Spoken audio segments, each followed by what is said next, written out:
ಸಾರಿ ಸಾರಿ ಅನ್ನಲ್ಲ. ಎಂಥ ಪರಿಸ್ಥಿತಿಲೂ ಸಮುದ್ರದ ಪಕ್ಕದಲ್ಲಿರೋ ಬಂಡೆಗಳ ತರ ಇದ್ದವಳು ನೀನು. ಇತ್ತೀಚೆಗೆ ನೀನು ವರ್ತಿರೋ ನೋಡಿದ್ರೆ ನನಗೊಂದು ಗೊತ್ತೇ ಆಗ್ತಿಲ್ಲ. ನಿಜ ಮನೋಜ್, ನನಗೆ ನನ್ನ ಮೇಲಿದ್ದ ವಿಶ್ವಾಸ ಇತ್ತೀಚೆಗೆ ಕಮ್ಮಿ ಆಗ್ತಾ ಇದೆಯೇನೋ ಅಂತ ಅನ್ನಿಸ್ತಾ ಇದೆ. ನಾನು ಅನ್ಕೊಂಡಿದ್ದೆ ಒಂದು, ಆಗ್ತಾ ಇರೋದೇ ಇನ್ನೊಂದು. ನಾನು ಅನ್ಕೊಂಡಿದ್ದು ಯಾವುದೋ ಆಗೋದಿಲ್ಲ ಅಂತ ನನಗೆ ಸಂದೇಹ. ನಮ್ಮ ಮನೆಯಲ್ಲಿ ನಡೀತಾ ಇರೋ ಘಟನೆಗಳನ್ನ ನೋಡಿದ್ರೆ ನನ್ನ ಸಂದೇಹ ನಿಜ ಆಗುತ್ತೇನೋ ಅಂತ ಅನ್ನಿಸ್ತಾ ಇದೆ. ಕೆಲವು ಸಲ ನಮ್ಮ ಲೆಕ್ಕಾಚಾರಗಳು ತಪ್ಪೋಗುತ್ತೆ ನಿಜ. ಆದ್ರೆ ಅದು ಬರೀ ನನಗೆ ನಿನಗೆ ಮಾತ್ರ ಆಗೋದಲ್ಲ ಕುಮುದ, ಎಲ್ರಿಗೂ ಹೀಗಾಗತ್ತೆ. ಅದಕ್ಕೆ ಜಾಸ್ತಿ ತಲೆ ಕೆಡಿಸ್ಕೋಬಾರ್ದು. ಆ ಪಾರ್ವತಿ ಗಟ್ಟಿ ಜೀವ. ನಾನು ಎಷ್ಟೆಲ್ಲ ಪ್ರಯತ್ನ ಪಟ್ಟೆ, ಎಷ್ಟು ಖರ್ಚು ಮಾಡಿದ್ರು ಅವಳಿನ್ನೂ ಜೀವಂತವಾಗಿದ್ದಾಳೆ ಮನೋಜ್. ಪಟ್ಟಿದ ಪರಿಶ್ರಮ ಎಲ್ಲ ಹೊಳೆನಲ್ಲಿ ಹುಣಸೆ ಹಣ್ಣು ತೊಳೆದ ಹಾಗಾಯ್ತು. ನಾನು ತುಂಬಾ ಯೋಚನೆ ಮಾಡಿ ಈ ಮಾತು ಹೇಳ್ತಿದ್ದೀನಿ ಕುಮುದ. ಆ ಪಾರ್ವತಿನ ಕೊಲ್ಲೋದ್ರಿಂದ ನಿನಗೇನು ಲಾಭ ಇಲ್ಲ, ಬದಲಿಗೆ ತೊಂದರೆನೇ ಜಾಸ್ತಿ. ತಾಯಿನ ಕಳ್ಕೊಂಡ್ಮೇಲೆ ಚಂದನ್ ಸುಮ್ಮನೆ ಕೂರ್ತಾನೆ ಅಂತ ಅನ್ಕೊಂಡಿದೀಯಾ? ಅದ್ರ ಬದಲು ಇದೆಲ್ಲ ಬಿಟ್ಟು ನಮ್ಮ ಒರಿಜಿನಲ್ ಪ್ಲಾನ್ ಮೇಲೆ ಕಾನ್ಸಂಟ್ರೇಟ್ ಮಾಡೋದೇ ಬೆಟರ್ ಅಂತ ಅನ್ಸುತ್ತೆ. ಪಾರ್ವತಿ ನನಗೆ ನನ್ನ ವಂಶಕ್ಕೆ ಏನ್ ಮಾಡಿದಾಳೆ ಅಂತ ನಿನಗೆ ಗೊತ್ತಿಲ್ಲ ಮನೋಜ್, ಅದಕ್ಕೆ ಹೀಗೆಲ್ಲ ಮಾತಾಡ್ತಿದ್ಯಾ. ನನ್ನ ಜಾಗದಲ್ಲಿ ನೀನಿದ್ದಿದ್ರೆ ನಿನ್ನ ಕೈಯಾರೆ ಅವಳನ್ನ ಕೊಂದು ಬಿಡ್ತಾ ಇದ್ದೆ. ಅವಳ ಕನಸುಗಳನ್ನ ನನಸು ಮಾಡ್ಕೊಳ್ಳೋದಕ್ಕೆ ಬೇರೆಯವರ ಕನಸುಗಳಿಗೆ ಬೆಂಕಿ ಹಚ್ಚಿದ ಸ್ವಾರ್ಥಿ ಅವಳು. ಅವಳ ಸಾವೇ ನನಗೆ ಸಮಾಧಾನ. ಸಾವು ನಿನಗೆ ಕೊಡೋದು ಬರೀ ಸಮಾಧಾನ ಮಾತ್ರ. ಸಾವು ಯಾವತ್ತೂ ಸಮಸ್ಯೆಗಳನ್ನ ಬಗೆಹರಿಸೋದಿಲ್ಲ, ಬದಲಿಗೆ ಜಾಸ್ತಿ ಮಾಡುತ್ತೆ. ಆಮೇಲೆ ಅದ್ರ ಬಗ್ಗೆನೇ ಯೋಚನೆ ಮಾಡ್ತಾ ಕೂತಿರ್ಬೇಕು. ನೀನು ನಿನ್ನ ಪ್ಲಾನನ್ನ ಬಿಟ್ಬಿಡು. ನಿನ್ನ ಪ್ಲಾನು ನಾನು ತಪ್ಪು ಅಂತಿಲ್ಲ ಕುಮುದ, ಆದ್ರೆ ಅದನ್ನ ಸರಿಯಾಗಿ ಎಕ್ಸಿಕ್ಯೂಟ್ ಮಾಡ್ಬೇಕಷ್ಟೆ.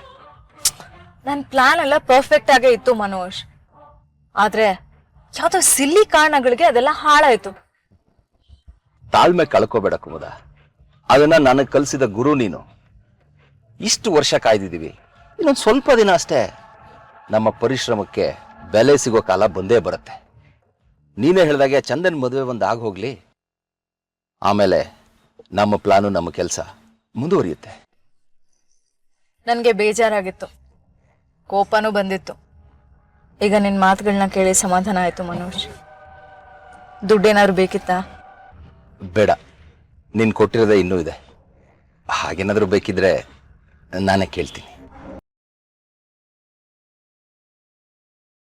ಲಕ್ಷ್ಮಿ, ನನ್ನ ಪ್ರಶ್ನೆಗೆ ನೀನು ಉತ್ತರ ಹೇಳಲೇಬೇಕು ಅನ್ನೋ ಕಡ್ಡಾಯ ಏನೂ ಇಲ್ಲ. ನಿನಗಿಷ್ಟ ಬಂದರೆ ಹೇಳು, ಇಲ್ಲಾಂದರೆ ಏನೂ ಪರವಾಗಿಲ್ಲ. ಎಲ್ಲದನ್ನು ಎಲ್ಲರೆದುರಿಗೂ ಹೇಳ್ಕೊಳಕ್ಕಾಗೋದಿಲ್ಲ, ಹೇಳಲೂಬಾರ್ದು. ಅಮ್ಮ, ಬೇಜಾರು ಮಾಡ್ಕೋಬೇಡಿ, ತಪ್ಪು ತಿಳ್ಕೊಬೇಡಿ. ನನಗೆ ನನ್ನ ಅವ್ವನ ಮುಖನೇ ನೆನಪಿಲ್ಲ. ನನ್ನನ್ನು ಸಾಕಿ ಬೆಳೆಸಿದ್ದೆಲ್ಲ ನನ್ನ ತಾತಮ್ಮನೆ. ನನಗೆ ಅವ್ವ ಅಪ್ಪ ಎಲ್ಲನೂ ತಾತಮ್ಮನೆ. ನಿಮ್ಮನ್ನು ನೋಡಿದಾಗ ನನ್ನ ತಾಯಿನೂ ನಿಮ್ಮ ಥರನೇ ಇದ್ಲೇನೋ ಅನಿಸುತ್ತೆ. ತಾಯಿಲಿದ್ದ ತಬ್ಲಿಗೆ ಎಲ್ಲ ಹೆಂಗಸರು ತಾಯಿ ಥರನೇ ಕಾಣ್ತಾರೆ.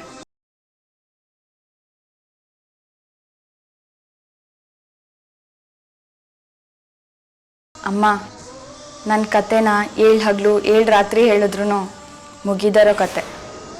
ಆದರೆ ಆ ಆತ್ಮಲಿಂಗೇಶ್ವರನ ಮೇಲೆ ನಾಣೆ, ನಾನು ನನ್ನ ಕತೆನ ಹೇಳೇ ಹೇಳ್ತೀನಿ. ಒಲೆ ಒಳಗೆ ಬೂದಿ ಅದೆ, ಬೂದಿ ಒಳಗೆ ಕೆಂಡ ಇನ್ನೂ ಹಂಗೆ ಅದೆ. ನನ್ನ ಕತೆ ಸುಡೋ ಕೆಂಡದ ಹಾಗೆ. ಯಾವತ್ತಾರೋ ಒಂದು ದಿವಸ ನಿಮ್ಗೆ ಹೇಳೇ ಹೇಳ್ತೀನಮ್ಮ. ನಿನ್ನಿಷ್ಟ, ನಿನಗಿಷ್ಟ ಬಂದಾಗ ಹೇಳು, ನಾನು ಕಾಯ್ತೀನಿ. ಈ ಜಗತ್ತಿನಲ್ಲಿ ಎಲ್ಲ ಹೆಣ್ಣುಮಕ್ಕಳ ಎದೆಲೂ ಯಾರಿಗೂ ಹೇಳ್ಕೊಳಕ್ಕಾಗದೇ ಇರೋವಂಥ ಒಂದು ಕತೆ ಇದ್ದೇ ಇರುತ್ತೆ. ನನಗದು ತುಂಬ ಚೆನ್ನಾಗಿ ಗೊತ್ತು ಮಗಳೇ. ನೀನು ನನ್ನ ಜೀವ ಉಳಿಸ್ದವಳು.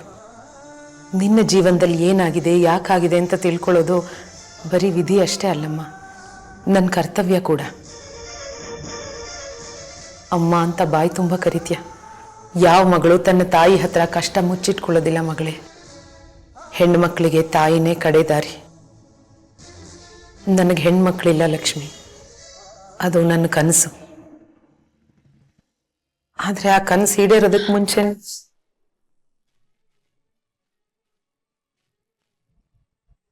ಈಗ ನೀನೇ ನನ್ನ ಮಗಳು ಲಕ್ಷ್ಮಿ. ದೇವ್ರು ಎಡಗೈಲಿ ಕೊಟ್ಟಿದ್ದನ್ನ ಬಲಗೈಲಿ ಕಿತ್ಕೋತೇನಂತೆ. ಆದ್ರೆ ಈಗ ತಾನು ಕಿತ್ಕೊಂಡಿದ್ದನ್ನ ಆ ದೇವ್ರು ವಾಪಸ್ ಕೊಟ್ಟಿದ್ದಾನೆ. ನಿನ್ನಿಷ್ಟ ಮಗಳೇ, ನಿನ್ಗೆ ಯಾವಾಗ ಹೇಳ್ಬೇಕು ಅನ್ಸತ್ತೋ ಆವಾಗ ನಿನ್ ಕತೆ ಹೇಳು. ತಾಯಿ ನಾನು ಕಾಯ್ತೀನಿ. ಹೇಳ್ತೀನಮ್ಮ. ಯಾರಿಗೂ ಹೇಳ್ದಿರೋ ಕತೆನ ಯಾವತ್ತಾರು ಒಂದು ದಿವಸ ನಿಮ್ಗೆ ಹೇಳೇ ಹೇಳ್ತೀನಿ. ಲಕ್ಷ್ಮಿ, ಶ್ವೇತನ್ ಸೀರೆ ಇಲ್ಲಿ ಸೇರ್ಕೊಂಡ್ಬಿಟ್ಟಿದೆ, ಅವಳಿಗೆ ಕೊಟ್ಟು ಬರ್ತೀಯಾ? ನಾನೇ ಹೋಗ್ತಾ ಇದ್ದೆ, ಆದ್ರೆ ನೀನು ರಾಮು ನನ್ನನ್ನು ಓಡಾಡಕ್ಕೆ ಬಿಡಲ್ಲ. ಖಂಡಿತ ಬಿಡಲ್ಲ, ನಾನೇ ತಗೊಂಡೋಗಿ ಕೊಡ್ತೀನಿ.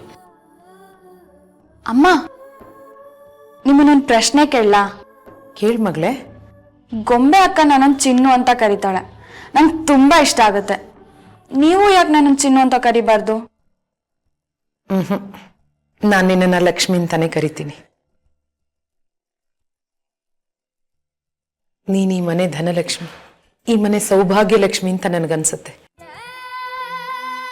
ನಾನು ನಿನ್ನ ಲಕ್ಷ್ಮಿ ಅಂತಾನೆ ಕರಿತೀನಿ. ಅಮ್ಮ ಯಾವ ಹೆಸರು ಕರೆದ್ರು ಮಗಳು ಓ ಅನ್ಲೇಬೇಕಲ್ಲ. ಅಮ್ಮ, ಚಿಕ್ಕಿಗೆ ಈ ಸೀರೆ ಕೊಟ್ಟು ಬರ್ತೀನಿ, ಓಕೆನಾ? ಈ ಓಕೆನಾ ಯಾರು ಹೇಳ್ಕೊಟ್ಟಿದ್ ನಿನ್ಗೆ? ಇನ್ಯಾರು? ಗೊಂಬೆ ಅಕ್ಕ.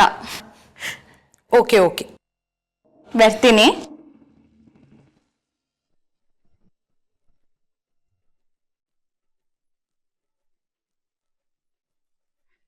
ನಿನ್ನನ್ ಹೆಂಡತಿಯಾಗಿ ಪಡೆಯೋದಕ್ಕೆ ಆ ಹುಡುಗ ಎಷ್ಟು ಪುಣ್ಯ ಮಾಡಿದ್ನೋ ಏನೋ ಲಕ್ಷ್ಮಿ.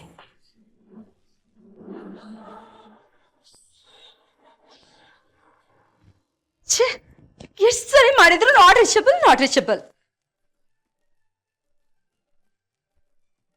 ಚಿಕ್ಕಿ ಅಕ್ಕ, ನಿಮ್ ಸೀರೆ ಅಮ್ಮನ ಹತ್ರ ಇತ್ತು, ನಿಮಗ್ ಕೊಡಕ್ ಹೇಳಿದ್ರು. ಥ್ಯಾಂಕ್ ಯು ಚಿನ್ನು. ನೀವು ನನ್ನ ಚಿನ್ನು ಅಂತೀರಾ? ಹೌದು, ಈ ಮನೇಲಿ ಗೊಂಬೆನ ಎಲ್ರು ಗೊಂಬೆ ಅಂತ ಕರೀತಾರೆ. ಗೊಂಬೆ ತಂಗಿ ಚಿನ್ನು ಅಂತ ಕರಿತೀವಿ. ಚಿಕ್ಕಿ ಅಕ್ಕ, ನೀವು ಮಾತಾಡೋದ್ ಕೇಳಿದ್ರೆ ನಂಗೆ ತುಂಬಾ ಇಷ್ಟ ಆಗುತ್ತೆ. ಆದ್ರೆ ನಿಮ್ಮನ್ನ ನೋಡ್ತಾ ಇದ್ರೆ ಯಾಕೋ ತುಂಬಾ ಬೇಜಾರ್ ಮಾಡ್ಕೊಂಡಿದ್ದೀರಾ ಅನ್ಸುತ್ತೆ. ಇನ್ಯಾರ ಬಗ್ಗೆ ಬೇಜಾರ್ ಮಾಡ್ಕೊಳ್ಳಿ ಚಿನ್ನು, ನನ್ ಗಂಡನ್ ಬಗ್ಗೆ. ಆಗ್ಲಿಂದ ಫೋನ್ ಟ್ರೈ ಮಾಡ್ತಾನೆ ಇದ್ದೀನಿ. Not reachable. ಬೇಜಾರಾಗೋದಿಲ್ವಾ? ಬೇಜಾರ್ ಮಾಡ್ಕೋಬೇಡಿ ಚಿಕ್ಕಿ ಅಕ್ಕ. ಪಾಪ ಅವ್ರಷ್ಟು ದೂರ ಹೋಗಿದ್ದಾರೆ, ಅವ್ರಿಗೇನ್ ಕೆಲ್ಸನೋ ಏನೋ. ಹೆಂಡತಿ ಜೊತೆ 3 ನಿಮಿಷ ಮಾತಾಡೋದಕ್ಕೂ ಟೈಮ್ ಇರೋದಿಲ್ವಾ? ಅದು ನಿಜಾನೇ. ಅವರು ನಿಮಗ್ ಬಿಡು ಮಾಡ್ಕೊಂಡು ಫೋನ್ ಮಾಡ್ಬೇಕಾಗಿತ್ತು. ಚಿನ್ನು, ಇವತ್ತು ಹಾಸ್ಪಿಟಲ್ಗೆ ಚೆಕಪ್ಗೆ ಹೋಗ್ಬೇಕಿತ್ತು. ರಂಜಿತ್ ನಾನೇ ಬಂದು ಕರ್ಕೊಂಡು ಹೋಗ್ತೀನಿ ಎಂದಿದ್ರು. ಈಗ ನೋಡಿದ್ರೆ ಚಂದು ಇವತ್ತು ಹೋಗೋಣ ನಾಳೆ ಹೋಗೋಣ ಅಂತ ಹೇಳ್ತಿದ್ದಾನಂತೆ. ಅವ್ರು ಬರ್ದೇ ಇದ್ರೇನು, ನಾನಿದ್ದೀನಲ್ಲ, ನಾನು ನೀವು ಡಾಕ್ಟರ್ ಹತ್ರ ಹೋಗೋಣ. ಸೋ ಸ್ವೀಟ್ ಆಫ್ ಯು ಚಿನ್ನು.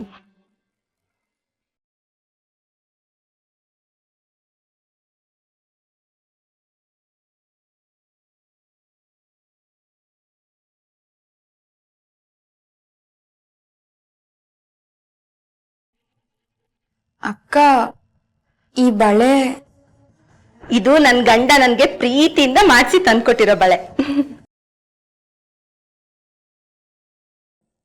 ತುಂಬಾ ಚೆನ್ನಾಗಿದೆ ಅಕ್ಕ.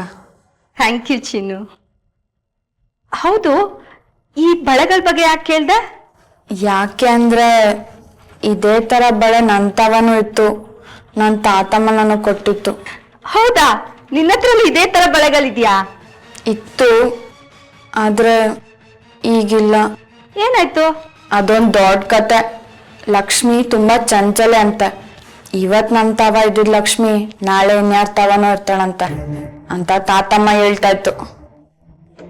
ನಿಮ್ ಕೈಗಿ ಬಳೆ ತುಂಬಾ ಚೆನ್ನಾಗ್ ಕಾಣ್ತದಕ್ಕ.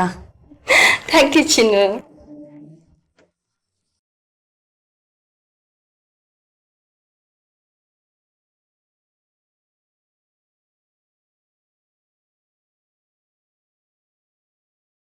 ರಂಜಿತ್, ನಿಮ್ ಸರ್ಪ್ರೈಸ್ ವಿಸಿಟು ಸರ್ಪ್ರೈಸ್ ಎಕ್ಸಿಟ್ ಎರಡು ನಂಗೆ ಸಾಕಾಗಿ ಹೋಗಿದೆ.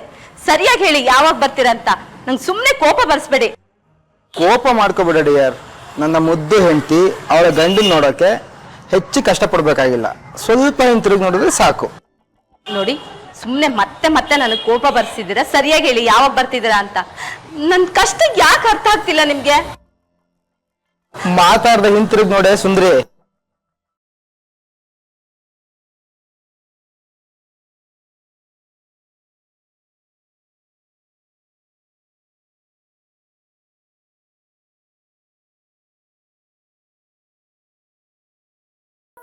ಹೇ ಚಿಕ್ಕಪ್ಪ, ಯಾವಾಗ ಬಂದ್ರಿ?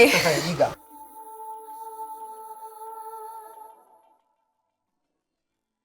ಗೊಂಬೆ ಯಾರನ್ನ ಹುಡುಕ್ತಿದ್ಯಮ್ಮ? ಇನ್ಯಾರನ್ನ ಹುಡುಕ್ಲಿ? ನಾನ್ ರಾಜ್ಕುಮಾರ್ ನೋಡ್ತಾ ಇದೀನಿ. ಚಿಕ್ಕಪ್ಪ, ಚಂದು ಎಲ್ಲಿ? ಗೊಂಬೆ ಚಂದನ್ಗೆ ಇನ್ನೂ ಸ್ವಲ್ಪ ಕೆಲಸಗಳು ಬಾಕಿ ಇತ್ತು, ಅದಕ್ಕೆ ಅಲ್ಲೇ ಉಳ್ಕೊಂಡಿದ್ದಾನೆ. ಇಲ್ಲಿ ಕಂಪ್ನಿ ಕೆಲಸಗಳನ್ನ ನೋಡ್ಕೋಬೇಕಲ್ವಾ, ಅದಕ್ಕೆ ನನ್ ಕಳ್ಸಿದ್ದಾನೆ.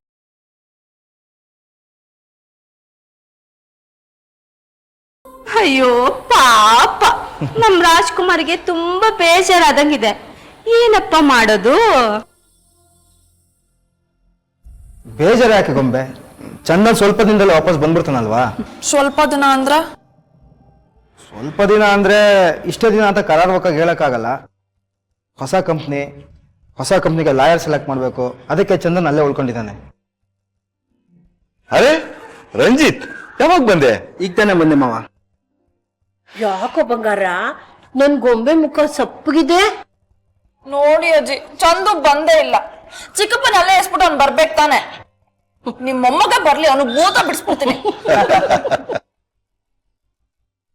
ಅವ್ವ ತಗೊಳ್ಳಿ ಕಷಾಯ. ಇದು ತುಂಬಾ ಕಹಿ ಲಕ್ಷ್ಮಿ, ಬಾಯಿ ತುಂಬಾ ಬೇವಿನ ಸೊಪ್ಪು ತುಂಬಿಕೊಂಡಾಗಿರುತ್ತೆ. ಅವ್ವ ಮೊದ್ಲು 2-3 ದಿನ ಹಂಗೆ ಅನ್ಸೋದು, ಆಮ್ಯಾಗ ಸರಿ ಹೋಯ್ತದೆ. ತಗೊಳ್ಳಿ. ನಾನು ಇನ್ನೂ ಇದನ್ನ ಎಷ್ಟು ದಿನ ಕುಡಿಬೇಕು? ಕಡಿಮೆ ಅಂದ್ರು 15 ದಿನ ತಗೋಬೇಕು. ನಮ್ಮ ಅಣ್ಣ ಇದ್ದಾನಲ್ಲ ನಂಜುಂಡಿ, ಅವನ್ಗುನು ಹಿಂಗೆ ಆಗಿದ್ದು. ನನ್ ತಾತಮ್ಮ ಈ ಕಷಾಯ ಕುಡ್ಸದ್ಮೇಲೆನೆ ಅವ್ನ್ ಸರಿ ಹೋಗಿದ್ದು. ಈಗ ನೀವು ಕುಡೀರಿ. ಶ್ವೇತಾ, ನಿನ್ನ ಗಂಡನ್ ಕರ್ಕೊಂಡು ನಡಿಯಮ್ಮ. ಈಗ ತಾನೇ ಊರಿಂದ ಬಂದಿದ್ದಾರೆ, ಸ್ವಲ್ಪ ಫ್ರೆಶ್ ಆಗ್ಲಿ. ಬಾರೆ ಸುಲೋಚನ.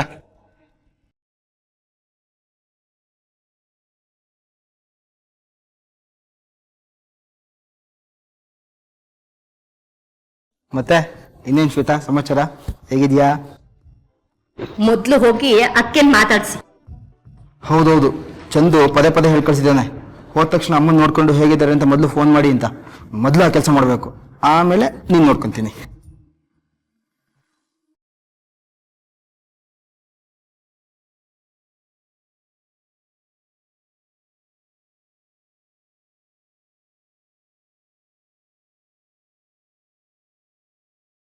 ತಗೊಳ್ಳಿ, ಈ ನೀರ್ ಕುಡೀರಿ, ಸರಿ ಆಯ್ತದೆ.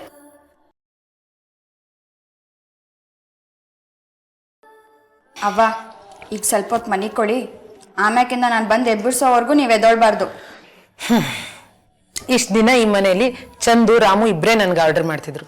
ಈಗ ನೀನು ಗೊಂಬೆನೂ ಸೇರ್ಕೊಂಬಿಟ್ರಾ? ಅವ್ವ ಮಾತಾಡ್ ಆಯಾಸ ಮಾಡ್ಕೋಬೇಡಿ, ಮನೆ ಕೊಡಿ. ಸರಿ.